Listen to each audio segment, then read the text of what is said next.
El olor a tierra mojada y flores frescas me golpeó cuando abrí la puerta del cementerio. Hace 2 años, exactamente 2 años hoy, mi esposo murió en un accidente de tráfico y desde ese día, mi vida se convirtió en una pesadilla que nunca imaginé vivir. Me llamo Valeria y tengo 32 años. Aquel día lluvioso de noviembre cambió todo. Mi esposo, Daniel, salió temprano para ir a trabajar como siempre. Era arquitecto en una firma importante del centro de Madrid. Besé su mejilla, le preparé su café como cada mañana y le dije que lo amaba. Él me sonrió, acarició mi vientre de 5 meses de embarazo y me prometió que llegaría temprano para cenar juntos. Esas fueron las últimas palabras que escuché de él. 3 horas después, 2 policías tocaron a mi puerta. El corazón se me detuvo cuando los vi. Antes de que hablaran, ya sabía que algo terrible había pasado. Un camión perdió el control en la autopista M30, chocó contra el coche de Daniel. Murió instantáneamente, me dijeron. No sufrió, me dijeron, como si eso hiciera que doliera menos. El funeral fue un torbellino de rostros, condolencias vacías y lágrimas que no podía controlar. La hermana mayor de Daniel, Patricia, se encargó de todo. Organizó el velorio, habló con la funeraria, pagó todos los gastos. Yo estaba demasiado hundida en mi dolor para siquiera pensar con claridad. ¿Estaba agradecida con ella? ¿O eso creía en ese momento? Patricia siempre fue exitosa. Era abogada corporativa, vivía en un ático en Salamanca, conducía un Mercedes último modelo. Daniel y yo, en cambio, vivíamos en un apartamento modesto en Getafe. Él decía que quería ahorrar para el futuro de nuestro bebé, que no necesitábamos lujos. Yo trabajaba como maestra en una escuela primaria. Teníamos lo suficiente para vivir dignamente, pero nada más. Una semana después del funeral, Patricia llegó a mi apartamento sin avisar. Traía una carpeta gruesa llena de documentos. Valeria, necesitamos hablar, dijo con una voz que intentaba sonar compasiva, pero que tenía un tono de negocios que me puso nerviosa. ¿De qué?, pregunté mientras le servía un té. Del apartamento. Este apartamento estaba a nombre de Daniel, ¿verdad? Sí, pero estábamos casados. Ahora es mío, supongo, respondí confundida. Patricia suspiró y puso los documentos sobre la mesa. No exactamente. Verás, Daniel tenía deudas que yo desconocía. La hipoteca de este lugar está atrasada 6 meses. También había pedido un préstamo personal bastante grande. Los bancos ya están mandando cartas de cobro. Me quedé helada. ¿Deudas? Daniel nunca mencionó nada de eso. Los hombres a veces ocultan estas cosas para no preocupar a sus esposas, dijo Patricia con una sonrisa que ahora, pensándolo bien, tenía algo falso. Mira, yo puedo ayudarte. Puedo pagar las deudas y tú puedes quedarte en el apartamento hasta que nazca el bebé. Después podemos venderlo y dividir lo que quede, si es que queda algo. Yo no sabía nada de finanzas, nada de leyes. Estaba embarazada, devastada, asustada. Firmé todo lo que Patricia me puso enfrente. Me dijo que era para protegerme, para facilitar las cosas. 2 meses después, nació mi hija, Sofía. El parto fue complicado. Tuve que estar 3 días en el hospital. Cuando regresé a casa, había una nota pegada en mi puerta. Era un aviso de desalojo. El apartamento ya no era mío. Había sido vendido. Patricia ni siquiera tuvo la decencia de decírmelo en persona. La llamé desesperada. ¿Qué significa esto, Patricia? ¿Cómo que vendiste el apartamento? Valeria, te lo expliqué. Las deudas eran enormes. Tuve que vender para poder pagarlas. Tú firmaste autorizándome a hacerlo. Tengo los documentos. ¿Pero dónde voy a vivir? Tengo una recién nacida. Puedes quedarte con mi madre un tiempo, dijo con frialdad, o buscar algo que puedas pagar con tu sueldo de maestra. Y así fue como terminé viviendo en un estudio diminuto en Vallecas, un barrio muy lejos de donde antes vivía, en un edificio viejo con paredes tan delgadas que podía escuchar todas las conversaciones de los vecinos. Trabajaba medio tiempo porque necesitaba cuidar a Sofía. Apenas me alcanzaba para comer y pagar la renta. Patricia desapareció de nuestras vidas completamente. No volvió a llamar, no preguntó por su sobrina, nada. Los meses pasaron como una nebulosa de noches sin dormir, pañales, biberones y facturas que no podía pagar. Sofía cumplió 1 año, y yo sentía que estaba fallándole. No podía darle la vida que Daniel y yo habíamos soñado para ella. Me sentía derrotada, exhausta, invisible. Entonces, una tarde de otoño, mientras esperaba el autobús con Sofía en brazos después de salir del pediatra, un hombre elegante de unos 60 años se acercó a mí. ¿Valeria Mendoza?, preguntó. Me puse tensa. ¿Sería un cobrador? Sí, ¿quién pregunta? Mi nombre es Antonio Ruiz. Soy abogado. Fui el abogado personal de Joaquín Sandoval durante 30 años. El apellido me sonaba, pero no podía ubicarlo. Joaquín Sandoval, el padre de su difunto esposo, Daniel, explicó suavemente. Yo sabía muy poco sobre el padre de Daniel. Había muerto cuando Daniel era adolescente, o eso me habían dicho. Daniel nunca hablaba de él. No entiendo qué tiene que ver eso conmigo, dije confundida. Antonio miró alrededor. ¿Podríamos hablar en privado? Es un asunto delicado y muy importante para usted y su hija. Algo en su mirada me hizo confiar en él. Fuimos a una cafetería cercana. Antonio pidió 2 cafés y sacó una carpeta de su maletín. Señora Valeria, ¿su esposo alguna vez le habló sobre el patrimonio de su padre? No, la verdad es que Daniel apenas mencionaba a su familia. Solo conocía a Patricia, su hermana, y a su madre brevemente en el funeral. Antonio asintió como si esperara esa respuesta. Eso me temía. Verá, Joaquín Sandoval era un empresario muy exitoso. Tenía varias propiedades comerciales, inversiones y una empresa de importación y exportación. Cuando murió hace 18 años, dejó todo en un fideicomiso para sus 2 hijos, Daniel y Patricia. El corazón empezó a latirme más rápido. ¿Un fideicomiso? Sí. Según los términos del testamento, Daniel recibiría su parte completa cuando cumpliera 30 años o cuando se casara y tuviera un hijo, lo que ocurriera primero. Patricia, al ser la mayor, ya había recibido su parte hace años. Hice cuentas mentales. Daniel y yo nos casamos hace 3 años, cuando él tenía 28. Sofía nació hace 1 año. Eso significa, ¿cuándo Daniel se casó conmigo? Exacto. En ese momento, el fideicomiso debió ser liberado, y Daniel debió recibir su herencia completa. Estamos hablando de aproximadamente 3 millones de euros en propiedades, más 1 millón en cuentas bancarias e inversiones. Se me cayó la taza de café. ¿4 millones de euros? Sí, señora. Y hay más. Cuando nació su hija Sofía, Daniel automáticamente se convirtió en el heredero principal. Según el testamento de Joaquín, los nietos tenían prioridad sobre todo. Daniel tenía el derecho de administrar todo hasta que Sofía cumpliera 18 años, y después todo pasaría directamente a ella. No podía respirar, pero Daniel nunca me dijo nada. Vivíamos en un apartamento pequeño. Yo trabajaba, él trabajaba. Siempre contábamos cada euro. Antonio suspiró profundamente. Eso es porque Daniel nunca supo sobre la herencia completa, o mejor dicho, nunca llegó a saberlo a tiempo. Yo intenté contactarlo varias veces cuando ustedes se casaron, pero alguien interceptó mis llamadas y correos. ¿Quién? La mirada de Antonio se volvió grave. Patricia. Ella era la coadministradora del fideicomiso junto con Daniel. Cuando Daniel cumplió los requisitos para recibir su parte, Patricia me convenció de que Daniel no quería saber nada de la herencia de su padre, que tenía resentimientos familiares. Me pidió que no lo contactara directamente, que ella hablaría con él. Yo, ingenuamente, confié en ella. ¿Y nunca lo hizo? Nunca. Peor aún, ella falsificó documentos haciéndose pasar por Daniel, firmando que él renunciaba a su parte de la herencia a favor de ella. Yo no descubrí el fraude hasta hace 6 meses, cuando un auditor externo revisó las cuentas del fideicomiso por requisito legal. Las firmas no coincidían. Patricia había falsificado todo. Las lágrimas empezaron a caer por mis mejillas. Entonces Patricia. ¿Ella sabía? ¿Todo este tiempo? No solo sabía, ella planificó todo meticulosamente. Cuando Daniel murió, ella se aprovechó de su vulnerabilidad. Las supuestas deudas de Daniel nunca existieron. Ella fabricó documentos falsos para hacer que usted firmara la cesión del apartamento que ustedes compartían.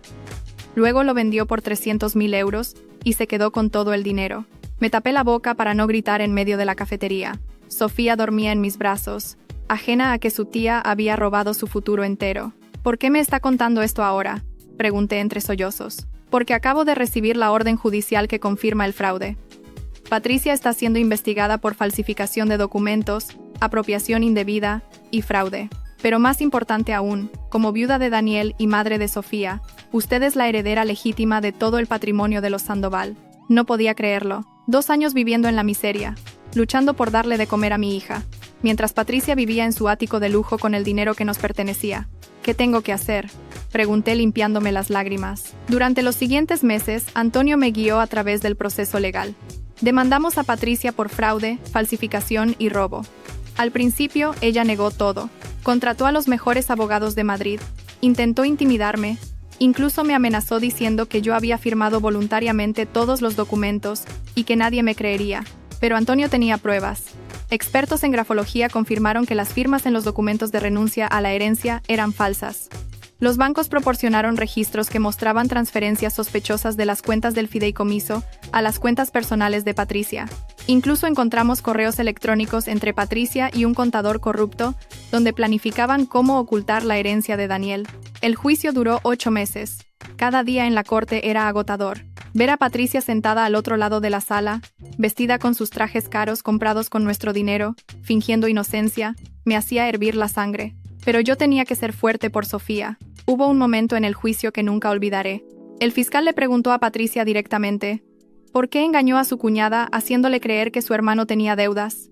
Patricia, con toda la frialdad del mundo, respondió, Daniel siempre fue el favorito de mi padre. Yo trabajé duro toda mi vida, y mi padre apenas me reconocía. Cuando Daniel murió, vi una oportunidad de finalmente tener lo que merecía. Valeria era solo una maestra ingenua. No necesitaba todo ese dinero. Yo podía administrarlo mejor. En ese momento, el juez la interrumpió. ¿Entonces admite que deliberadamente defraudó a la señora Valeria y a su sobrina de su legítima herencia? Patricia se dio cuenta tarde de lo que había dicho. Sus abogados intentaron retractarse, pero ya era demasiado tarde. Su confesión estaba en el registro oficial. 3 semanas después, llegó el veredicto. Patricia fue declarada culpable de todos los cargos.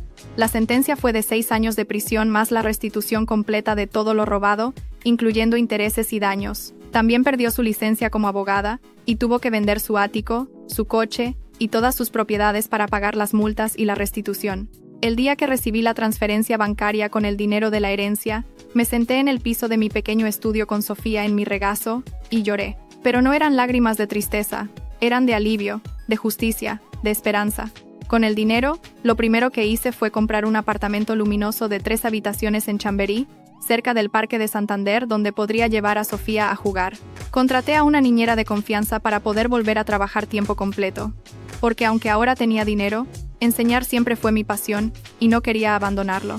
También creé una fundación en nombre de Daniel, llamada Futuro Sandoval, para ayudar a viudas jóvenes con hijos pequeños que se encontraran en situaciones económicas difíciles. Cada mes, la fundación ayuda a 10 mujeres con asesoría legal gratuita, apoyo económico temporal y capacitación laboral. Quería que el legado de Daniel fuera ayudar a otras mujeres a no pasar por lo que yo pasé, pero lo más importante que hice fue establecer un fideicomiso blindado para Sofía. Cuando cumpla 18 años, tendrá acceso a su herencia, pero mientras tanto, está protegida legalmente de cualquiera que intente robarle su futuro. Han pasado 6 meses desde el juicio. Sofía ahora tiene 2 años y medio. Es una niña feliz que ama los libros, los animales y hacer preguntas sobre todo. Cada noche, antes de dormir, le muestro fotos de su padre y le cuento historias sobre él, cómo era amable, trabajador, soñador. Le digo que su papá la amaba incluso antes de conocerla, que trabajó duro para darle un buen futuro, aunque nunca supo cuán grande era realmente ese futuro. A veces todavía me despierto en medio de la noche pensando en todo lo que pasó. Me pregunto qué hubiera sido diferente si Daniel hubiera sabido sobre la herencia. ¿Habríamos vivido de manera diferente? Probablemente no. Daniel era el tipo de hombre que encontraba felicidad en las cosas simples. Un café por la mañana conmigo, una caminata por el parque, planear el futuro de nuestro bebé. El dinero no cambió quién soy. Sigo siendo la misma Valeria que ama enseñar a niños de primaria, que disfruta de un libro en domingo por la tarde, que encuentra alegría en ver a su hija descubrir el mundo. Pero ahora tengo la tranquilidad de saber que Sofía estará bien, que tendrá oportunidades, que su futuro está asegurado. En cuanto a Patricia, recibo informes mensuales de su situación como parte del acuerdo legal. Está cumpliendo su sentencia en el centro penitenciario de Alcalá Meco. Según los informes, trabaja en la biblioteca de la prisión y está tomando clases de ética legal. Su madre, la señora Sandoval, me escribió hace unos meses disculpándose por lo que su hija hizo y pidiendo permiso para conocer a su nieta Sofía. Al principio, no quería tener nada que ver con esa familia, pero luego recordé que Sofía merece conocer a su abuela, que la señora Sandoval perdió a su hijo Daniel y no tiene culpa de las acciones de Patricia. Así que accedí a reuniones supervisadas una vez al mes. La señora Sandoval llora cada vez que ve a Sofía. Dice que se parece mucho a Daniel de bebé. Trae álbumes de fotos viejas y me cuenta historias sobre la infancia de mi esposo que nunca conocí. Aprendí que el perdón no es algo que haces por la otra persona. Es algo que haces por ti mismo para poder seguir adelante. No he perdonado a Patricia. Quizás nunca lo haga completamente, pero he decidido no dejar que su traición defina mi vida o la de mi hija. Esta mañana, mientras preparaba el desayuno de Sofía, ella me preguntó: «Mami, ¿mi papá nos ve desde el cielo?». Me arrodillé junto a ella y le tomé las manitas. Sí, mi amor, tu papá siempre nos está cuidando, y está muy orgulloso de la niña valiente y fuerte que estás siendo. ¿Él era valiente como tú, mami? Esa pregunta me hizo sonreír. No, mi vida, yo no soy valiente. Solo soy una mamá que haría cualquier cosa por proteger a su hija. Pero tu papá, él era el hombre más bueno y trabajador que he conocido. Y aunque ya no está con nosotros, su amor sigue aquí, en cada cosa buena que tenemos. Sofía me abrazó con esos bracitos pequeños que ya no son tan pequeños, y en ese momento supe que todo valió la pena. Cada día de lucha, cada noche de lágrimas, cada batalla legal, cada momento de duda, todo valió la pena porque ahora mi hija tiene la vida que su padre habría querido para ella. La justicia no siempre es rápida, y definitivamente no es fácil. Pero cuando finalmente llega, cuando finalmente las cosas se acomodan en su lugar correcto, la sensación de paz es indescriptible. No porque tengas dinero, no porque hayas ganado una batalla legal, sino porque sabes que hiciste lo correcto. Que luchaste no por venganza, sino por proteger el futuro de tu hija. Y eso, al final del día, es lo único que realmente importa. Hoy, mientras camino con Sofía por el parque tomada de su manita, mientras ella persigue mariposas y se ríe con esa risa que suena exactamente como la de Daniel, me siento agradecida. No por el dinero, no por la herencia, sino por la fuerza que descubrí dentro de mí cuando pensé que no tenía ninguna. Por haber sido capaz de levantarme cada vez que caí, por haber luchado cuando todo parecía perdido. Daniel, donde quiera que estés, quiero que sepas que cumplí mi promesa. Esa promesa silenciosa que te hice la noche antes de que murieras, cuando acariciaste mi vientre y me dijiste que seríamos la familia más feliz del mundo. Protegí a nuestra hija, le di el futuro que tú soñabas para ella, y me aseguré de que tu legado no fuera robado por la codicia y la traición. Y si hay algo que he aprendido de todo esto, es que la familia no siempre está definida por la sangre. La verdadera familia son las personas que están a tu lado en los momentos más oscuros. Antonio, mi abogado, se convirtió en una figura paterna para mí y en un abuelo honorario para Sofía. Las maestras de mi escuela, que me apoyaron durante todo el juicio, se convirtieron en mis hermanas. Los padres de mis alumnos, que organizaron una colecta cuando pensaron que estaba pasando dificultades, se convirtieron en mi comunidad. Esas son las personas que valen la pena. Las que te ayudan a levantarte cuando caes. Las que celebran tus victorias como si fueran propias. Las que nunca te abandonan sin importar qué tan oscura se ponga la noche. Mientras veo a Sofía jugar, con su vestido amarillo favorito y sus zapatos rosados, sé que Daniel estaría orgulloso. No del dinero, no de la victoria legal, sino de la mujer en la que me convertí, y de la niña increíble que estamos criando juntos, él desde el cielo, y yo aquí, en la tierra. La vida nos quitó nuestro final feliz, pero yo me aseguré de crear uno nuevo. Uno donde Sofía crece rodeada de amor, seguridad y oportunidades. Uno donde enseño a mi hija que la bondad y la honestidad siempre valen más que cualquier cantidad de dinero. Uno donde el nombre Sandoval significa integridad, generosidad y justicia, no codicia y traición. Y cuando Sofía sea mayor y lea esta historia, quiero que sepa que no importa qué tan difícil se ponga la vida, no importa quién te traicione o te defraude, siempre hay luz al final del túnel si tienes el coraje de seguir caminando. Que la justicia puede tardar pero eventualmente llega.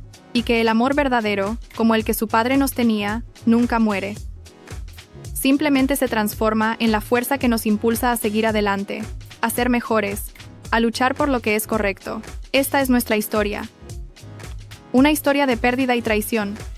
Sí, pero también de resiliencia, justicia y amor inquebrantable. Y aunque comenzó con lágrimas, termina con esperanza. Porque eso es lo que hacemos las madres. Transformamos el dolor en fortaleza y las cenizas en alas para que nuestros hijos puedan volar.